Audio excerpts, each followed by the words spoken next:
다양한 생각을 하는 교육을 받지 못했던 젊은 세대들이 이제는 경제에 대해서 노동만 가지고 일해 갖고는 내가 경제 독립하는 건 불가능하구나, 그런 걸 깨달았다 그럴까요?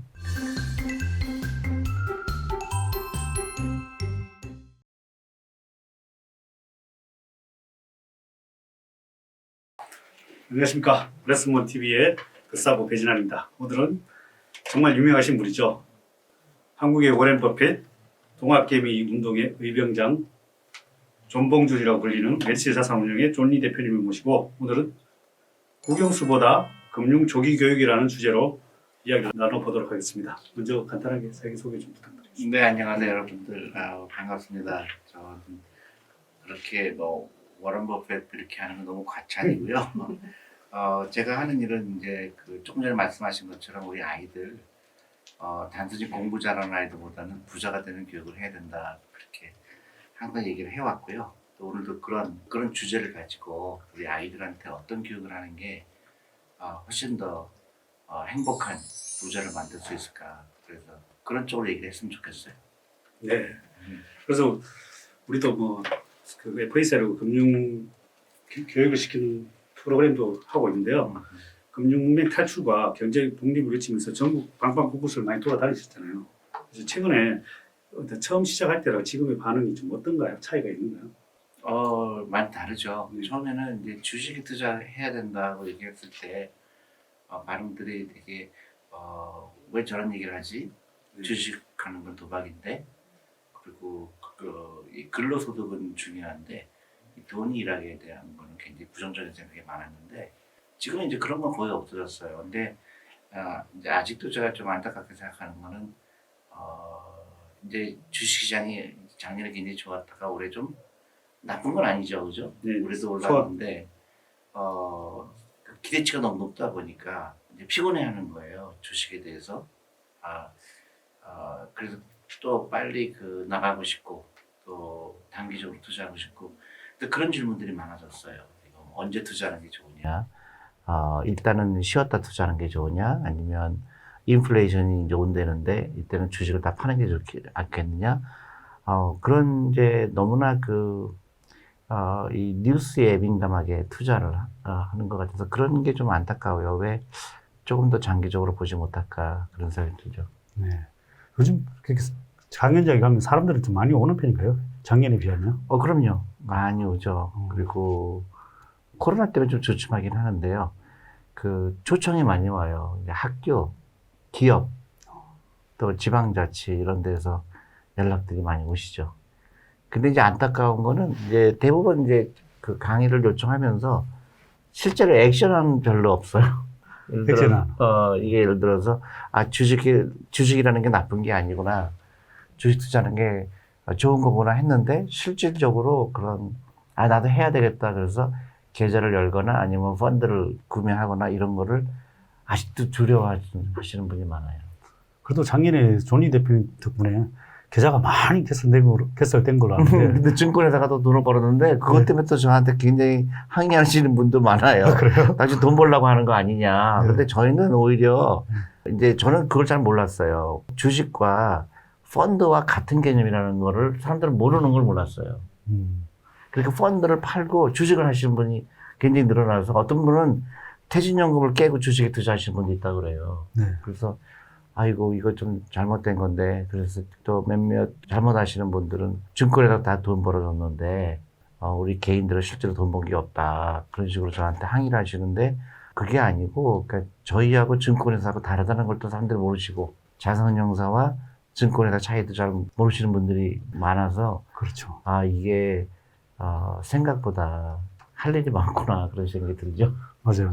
너무 이렇게 아무것도 지식도 없이 무작정 뛰어든 사람들이 그렇죠, 많은 그렇죠. 것 같아요. 그러게 되고 또 내동매매도 하고 또 고점에 이렇게 쫓아 매수하고. 그렇죠. 타이밍을 맞춘다고 그러죠, 실제로.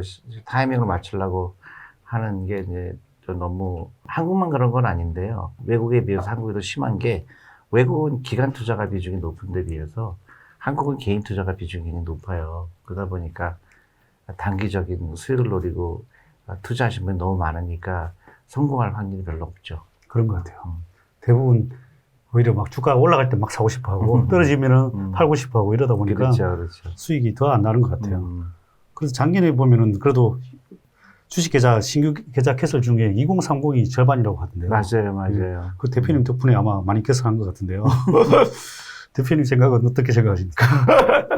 글쎄요, 제가 뭐 그렇게 하라고 해서 할 것도 아니고, 네. 근데 이제 그런 것 같아요. 이제 그동안은 그 경제에 대해서 굉장히 우리가 교육도 별로 안 했고, 또 다양한 생각을 하는 교육을 받지 못했던 젊은 세대들이 이제는 경제에 대해서 노동만 가지고 일해 갖고는 내가 경제 독립하는 건 불가능하구나, 그런 걸 깨달았다 그럴까요? 그래서 한국만 일어난 게 아니라 미국도 라빈후드라고 또 그렇게 하는 것처럼, 일본도 닌자라고 그러죠.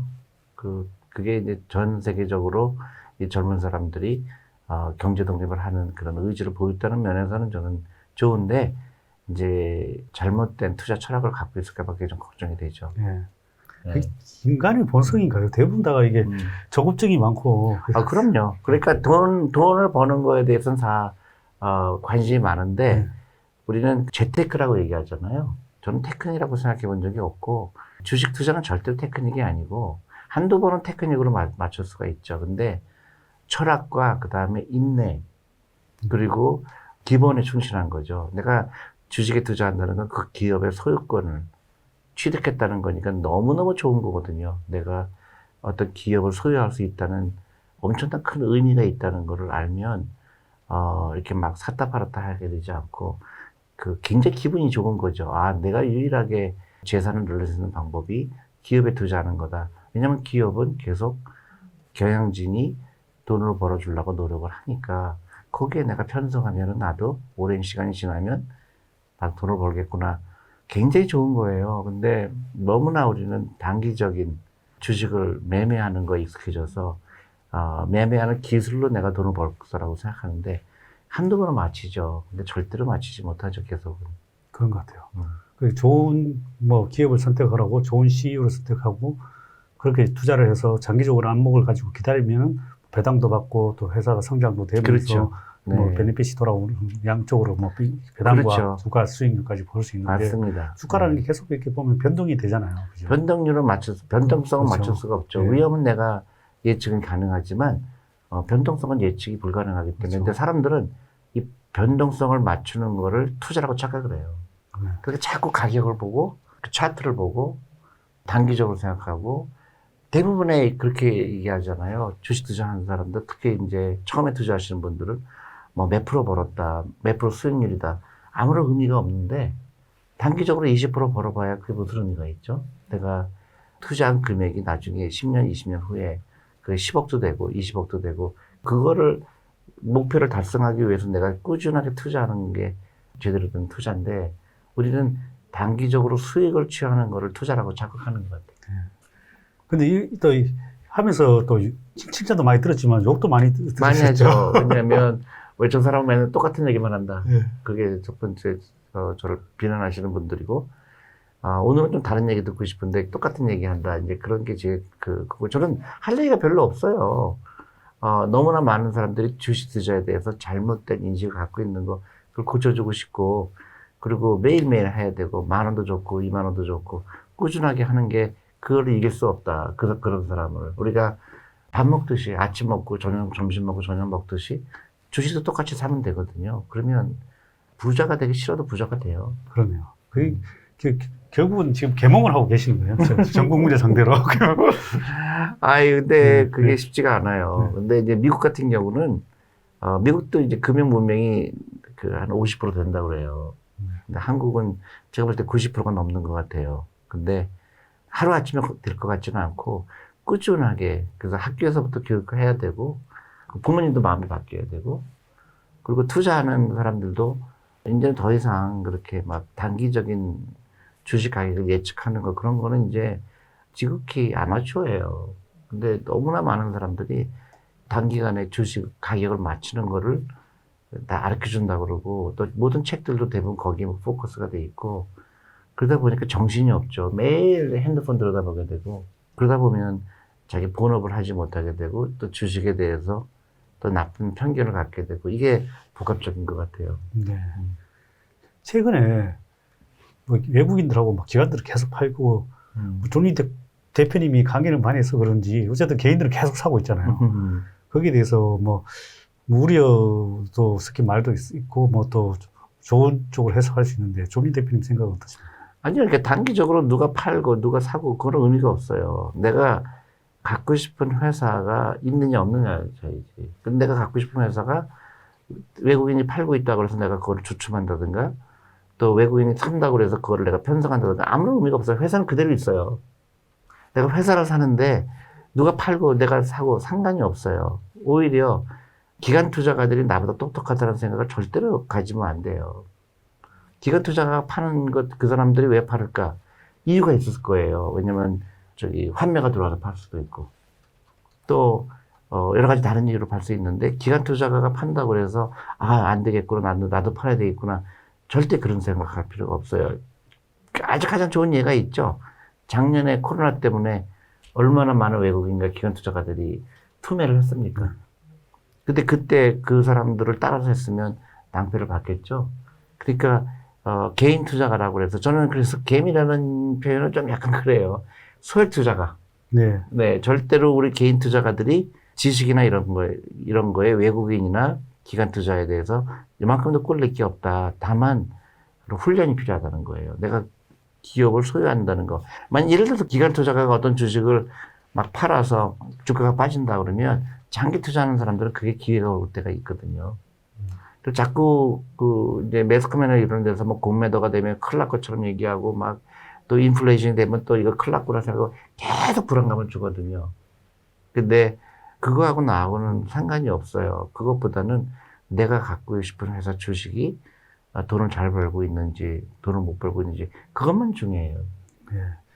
그래도 주식이라는 게 좀 싸게 사야 좀 좋잖아요. 그렇죠. 싸게 사고 또 어쨌든 팔 때는 더 비싸게 파는 게 좋은 건데 어떨 때 싸게 사는 거고 지금은 또 아니요. 싸게 사는 거를 당연히 싸게 사면 좋죠. 네. 근데 그걸 알 수가 없어요. 네. 언제 싸게 되는 거지.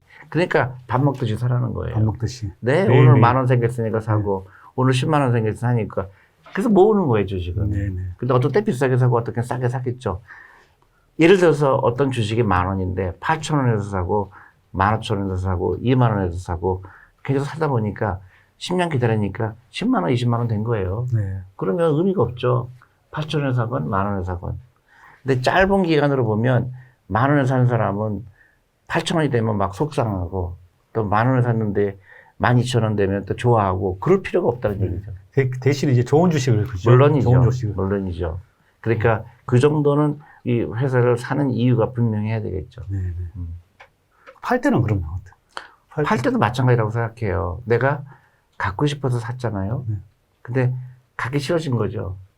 이유가 여러 가지가 있죠. 예를 들어서 경영진이 마음에 안 든다든가 아니면 가격이 말도 안 되게 오른 거예요. 나는 이 회사의 가격이 적어도 한 2만 원 될 거라고 생각했는데 갑자기 뭐 이상한 테마주라고 그래서 아니 누가 뭐 정치인이 출마한다고 그래서 펀더멘털하고 전혀 상관없는 이유로 올라갔을 때 야 이때는 나한테 팔 기회를 주는구나. 그럴 때 팔 수가 있고요.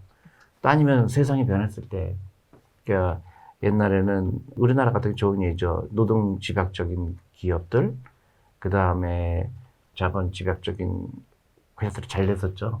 더 이상 한국의 인건비가 싸지 않고 자본 집약적인 회사 예를 들어서 뭐 철강이라든가 통신이라든가 그것보다는 요새는 그 플랫폼 비즈니스라든가 아니면 엔터테인먼트라든가 그런 쪽에 더 부가가치가 높으니까 그쪽으로 많이 옮겨갈 수밖에 없게 되겠죠.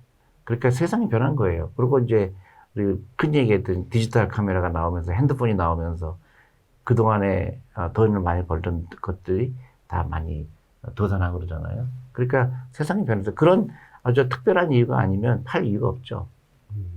네.